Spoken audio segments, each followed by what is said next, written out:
this was my identity. Nobody talks about how freaking hard it is to be a dentist. What most people talk about is how this affects the patient. What nobody talks about is how this affects us. Dentistry is ready for this. Now is really the time. Welcome back to Wellness and Dentistry. Today we're going to be talking all about DSOs, what's happening, what we think could happen in the future, and we also have a big announcement. So I am Dr. Kyle Stanley. I am a dentist, tech entrepreneur, speaker, and a researcher, and I'm here with your other host, Dr. Martin Mendelson. Martin is a disabled dentist, coach, speaker, and author, and his first book, One Move Makes All the Difference, is available where books are sold.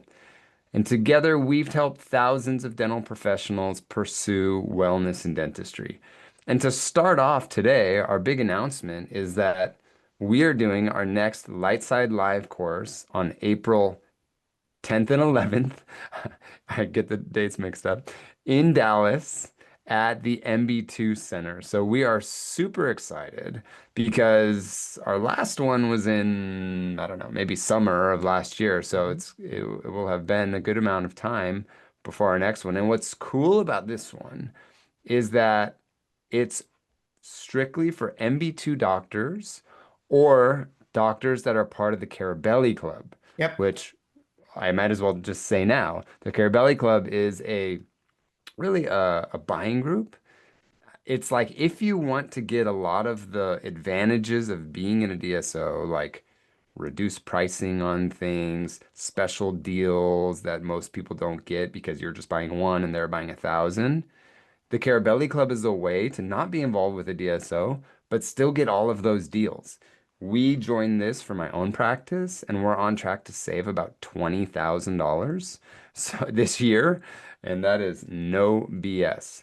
So to find out more about our LightSide Live course, you can go to wellnessanddentistry.com, go to the link section, and you'll find that there. Martin, hello. Yes. Hello. Hello. That was a longer than normal intro, but I gotta It's say, I'm so excited and ironic that we're talking about this topic today, given the fact that this is really our first buyout, if you will, of Lightside Live. Let's call it what it is, right? And right. to be brought in by a DSO, but also open to the public in some ways through the Carabelli Club.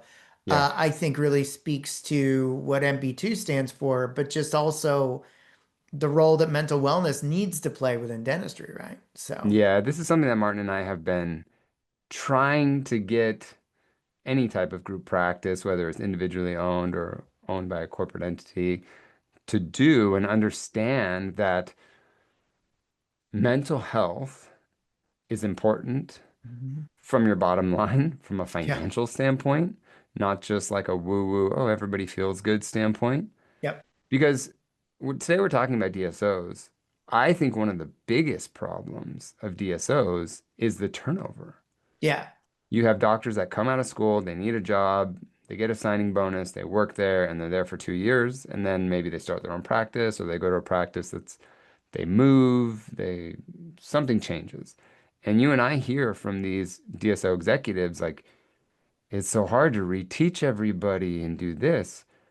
Well, there's many times that they're leaving because they're not happy, yeah, because they're burnt out. yeah, yeah. And I And also wonder too, when I was first in practice, I didn't work for a DSO, but it was a larger group practice. yeah, So, and I remember that I wasn't exposed to some of the stories that you hear. And granted, let's call it what it is. I mean, patients talk about horror stories of going to the dentist, and those are the ones that get traction, and you never hear about the good ones. And let's face it. I mean, I don't care what the subject matter is, DSOs included. You're going to hear a lot more of the horror stories than you do the good stories. So right. let's just put that out there, shall we? Yeah. And so I wonder too how much of the turnover can be addressed with the kinds of things that we're talking about relative to how you're looking at things, relative to understanding between stimulus and response, there's a space and really being realistic about the situation you're in. I obviously I don't want this to come off as me saying this is the clinician's responsibility from a mindset perspective. That's not what I'm saying. What I'm saying is I wonder how much of an impact of turnover this may be a part of. That's all I'm saying. Yeah, it's funny with the DSO world, you and I have been trying to tell them that this is important. Yeah. MB2 was one of the first ones. And first of all, for those of you that don't know what MB2 is, MB2 is technically a DPO, is what they Yep. call themselves. Yep. So they don't own the entire practice. The clinician maintains, Mm-hmm. I think like 30, 40% of the Yeah. practice. So it's kind of the traditional thought of what a DSO originally Mm-hmm. was. Mm-hmm. Um, I think with DSOs, what we tried to get across is like, okay, if you don't care about your practitioner, right? All Mm-hmm. you care about is money, because that's what a lot of DSOs are like. If all you care about is your shareholders, then let me talk to you about the money and the impact about how burnout has on your bottom line, right? True. If you've got True. dentists that are zombies, that are unhappy, that are just struggling, and you think they're going to perform at their most efficient level, they're going to get the highest case acceptance, they're going to be diagnosing correctly, they're not going to make clinical mistakes, they're not going to get sued, you would be highly mistaken. So it's Mm-hmm. almost like we had to speak, and I'm not saying this about MB2 because this is not the case, but with other DSOs that we've talked to, we almost had to speak their language and say, listen, we're going to make you more money Yeah. Yeah. No, by yeah. making your doctors happier, by maintaining them longer. Mm-hmm.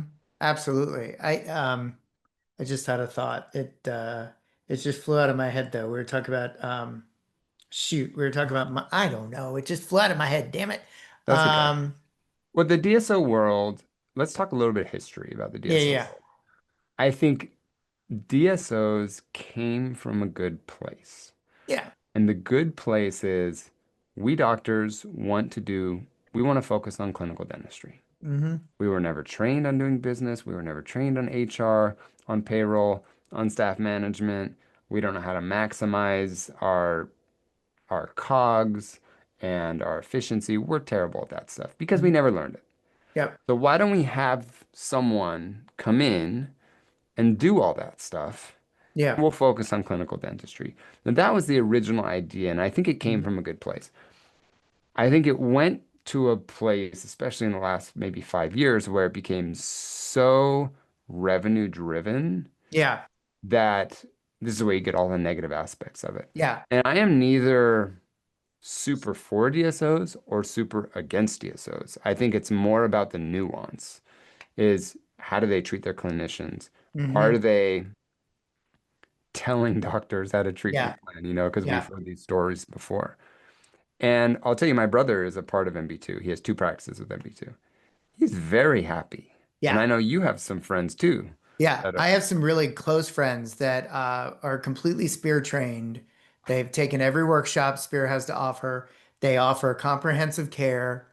And in fact, they were members with TOPS and the Crown Council for years, and they transitioned their practice to MB2 several years ago now, yeah. and they are incredibly happy. And these are conscientious clinicians that also have always had a good business sense. And Mhm. so for them, it's a really good marriage. And so for me to watch their growth within MB2, understanding where they're come from, I mean, I've been in their practices as well. Yeah. I think says a lot. And I remember what I was going to say.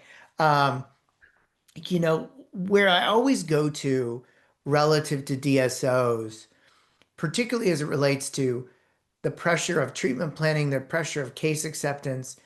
Sometimes you hear, well, the kind of patients that come in may not want to accept comprehensive care.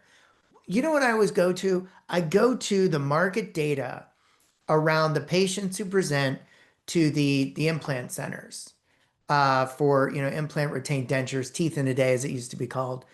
And the data is very clear. Those are not the people that are going to the dentist. And those are not the people that have the income that you would traditionally associate with accepting a 40, $50,000 treatment plan. So the data is very, very clear. It's the limiting beliefs we're telling ourselves around this. And the truth of the matter is, even within the DSOs where there is, let's call it pressure to perform, there's ways to do that ethically through continuing education, through communication, um, case acceptance, communication, understandings, and teachings, so that you can actually have greater case acceptance for warranted, necessary, and needed treatment. There is a way to do it, but the question becomes, how are we going to create that marriage within the DSO model, the newer clinician that may not be as experienced, et cetera. So it's certainly not without challenges. And I'm not saying it's super simple, yet at the same time, there are examples we can point to where this can work, period. Well, I know in my brother's practice, and when he was first approached by Mhm. MB2, their whole idea, and they're owned by a dentist too, which I like. Mhm. Their whole, and this isn't supposed to be an MB2 commercial, by the way, No, guys. It's no. just that's who we're doing our course through, so Yeah. that's who we're So we're referring we're to. just more familiar with them than some of the others. That's Yeah. all. But I remember my brother saying their whole business idea is, listen, your practice is already doing well, which is why we want to invest in it, Yeah, yeah, right? Now you keep doing the same thing, but we're going to help you with everything else. We're going to reduce your yeah. costs. We're going to help you with hiring and firing. We're going to always Mhm. have, new hygienists or associates ready to go because they're Mhm. constantly recruiting, right? Um, we're not going to tell you how to do a clinic because listen, you Mhm. already built this up to be this or that. Now, if you want extra training, yeah, we'll provide you that. You want to get better at Mhm. ortho, you want to Mhm. get better at digital dentistry, you want a great deal on on a 3D printer or something. Yeah. And that is how the DSO world works. How the DSO world doesn't work is how one of my very first experiences with a DSO went. And I don't remember if I've told you this or not, but I was on a working interview, Mhm. or I didn't know it was a DSO, but there were two kissing caries on lower premolars, Mhm. pretty big, but not big enough to be a root canal or anything, on Right. like a 15-year-old kid. Okay. So I look, get x-rays, I look in the mouth, and I say we're going to do two class twos. And at that point, you had to take it up to the treatment coordinator or the office manager, who's not a dentist. Mm. This gentleman looks at it and goes, "Oh, those should be two crowns and root canals." And I go, "No, I mean, it's not even close to the pulp. He's got no Yeah. sensitivity, no problem. I think this is." He goes, "No, those are crowns and root canals all day in this practice." And I said, "Are you a dentist?" He goes, "No, I'm the office manager." And I just said, "I think today is my first and last day." And I grabbed my stuff and I walked out. Yeah. And it was so crazy to me Oh, that a yeah. non-dentist would try to impact this, right? Yep. And that is what should never happen. And I know that that happens sometimes. And that's where a lot of the pressure comes from and a lot of the bad things that happen in the DSO world. Now, Absolutely. that can happen outside of DSOs too. Don't get me wrong. But Absolutely. that's where we hear it happening. Yeah. It's no different than some of the insurance companies starting to dictate treatment with people that are overseeing cases that aren't dentists. Yeah. Um, I actually had an incident years ago when I was in practice. It was a younger man in excruciating pain, and he had a lower third coming in, and the upper third was impinging on the tissue, and a lot of discomfort. There was vertical bone loss on the distal of two, such that we were concerned we'd even be able to keep that. And they literally came back and said, "Yeah, that doesn't need to be removed, or you shouldn't be doing two of them in the same visit or something like that." And I remember I was getting so angry on the phone. I was like, "May I ask you where you got your dental degree?" And they're like, "Well, I'm not a dentist." I'm like, "Well, then how are you making this determination?" I said, "Who can I speak to?" Everybody knows those stories. Yeah. So those situations are deplorable and unacceptable, Yeah. period.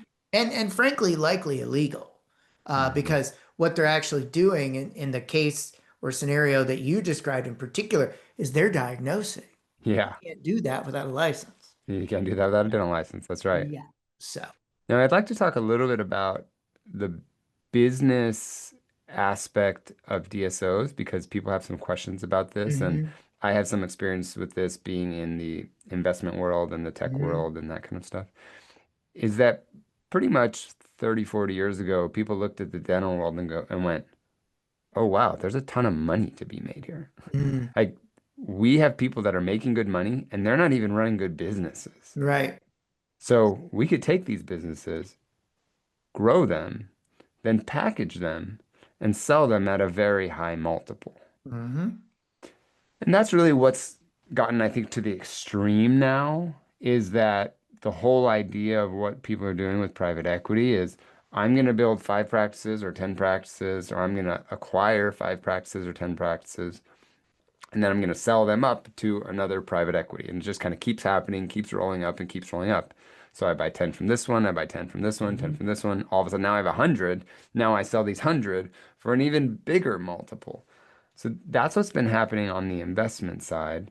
And whether you think it's right or not, that's just what's happening. Now, I think one of Yeah. the good things that came out of this is that people are now using correct valuations on how hmm to value a practice. Yeah. Yeah. So we're not using the old style of 70 to 90% of the previous year's collections. We're using what most businesses use, which is EBITDA. Yep. And so I think this moved our profession a little bit into more of being aware of the business aspect of our profession, which I hmm think is important. Yeah.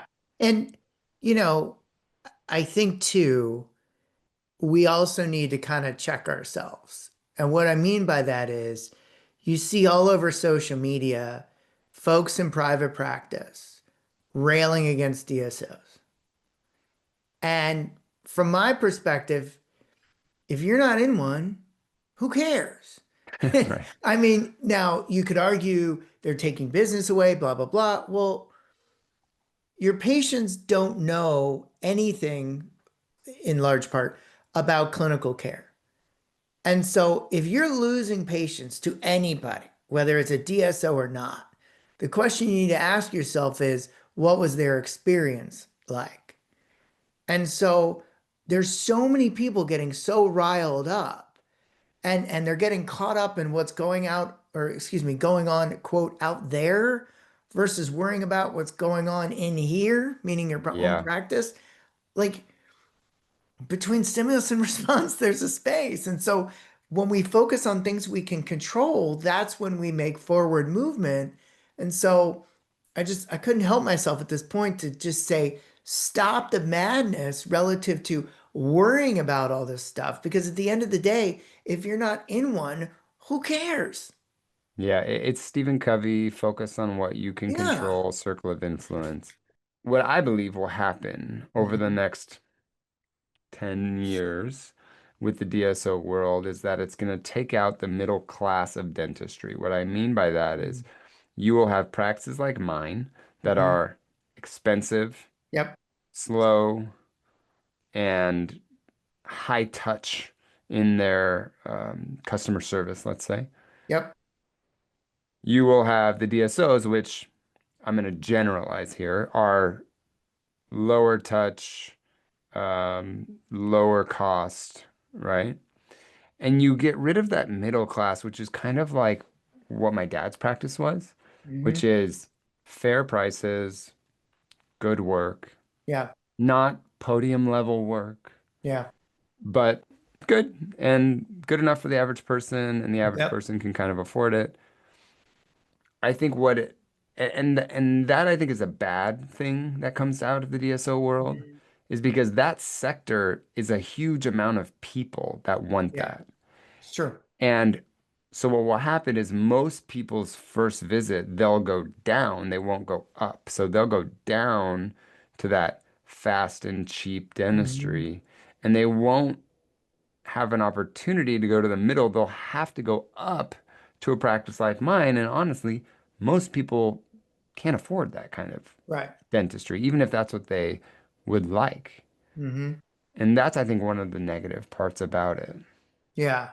Yeah. The whole access to care issue, right? Right. Um, yeah, I It's like don't access disagree. to care, we usually think of like a dental desert.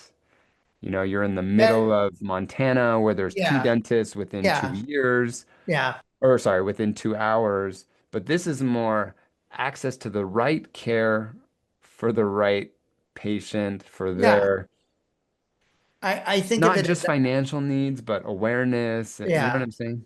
I kind of think of it as access to care from a largely financial perspective, Yeah, yeah, right? yeah. Yeah, Um, it's like I would love to drive a Ferrari, but I can't afford it. there So you go. I can't have it, right? Yeah, exactly. Exactly. Yeah. What Um, what else do you think is happening in the DSO world right now, or maybe some predictions of where we might be going?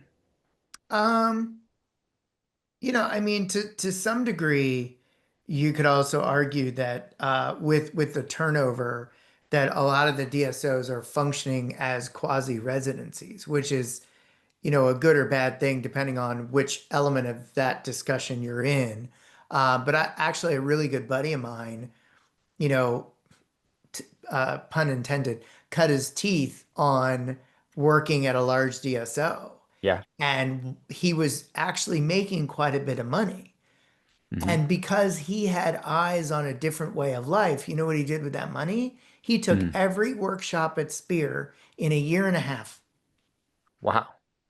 And that's actually how we met because I noticed him. I'm like, oh, dude's You're here back again. again. Yeah, yeah. And so, and his parents owned a lab, so he had really good Cool. hands as well. He's now my dentist. Hmm. And and so he used it as a stepping stone, but a purposeful, intentional stepping stone.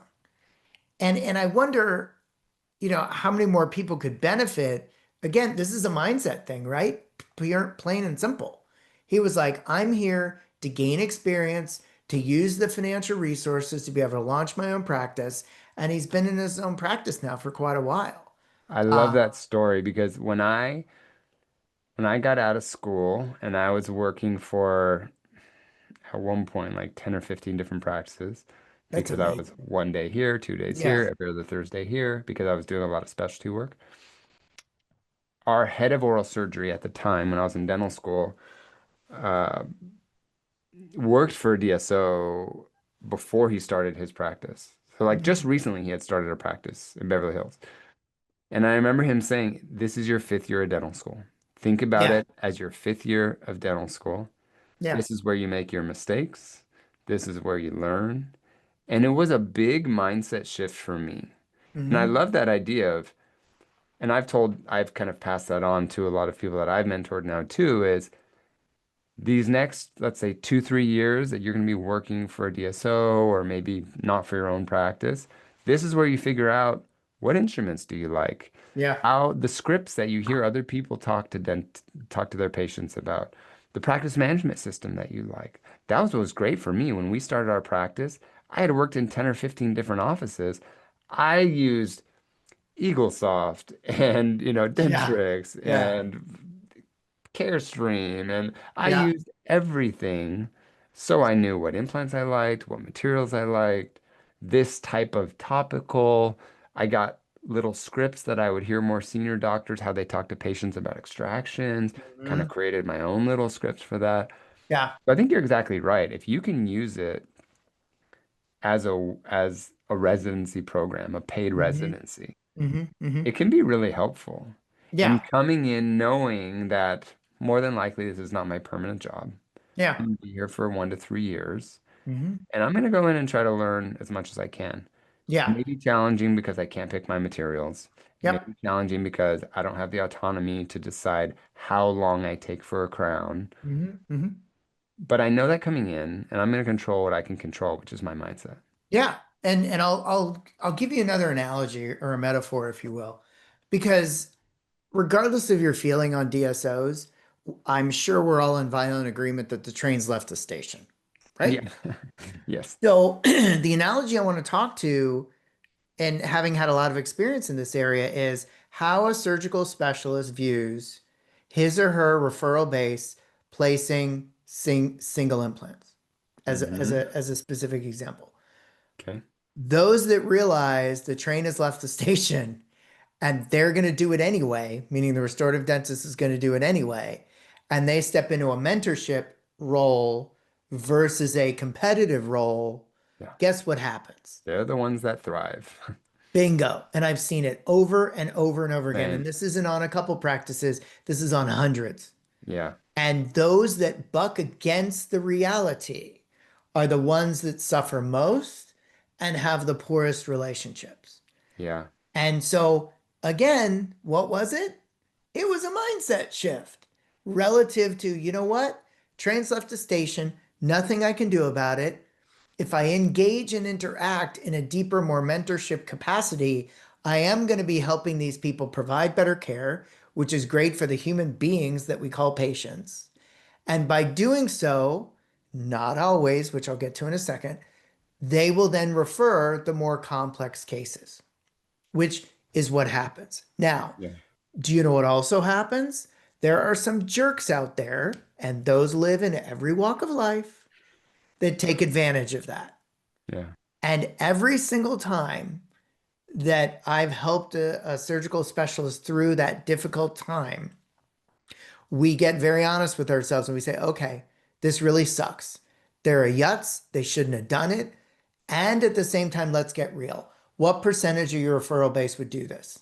Well, not that many. Great. Hmm. So who do we choose to focus on? The Right. majority of people that are good or the minority that are yutzes? Yep. It's up to you, right? Yeah. Because you're the one that bears the price for that. So I think this is analogous to that idea. What do you think?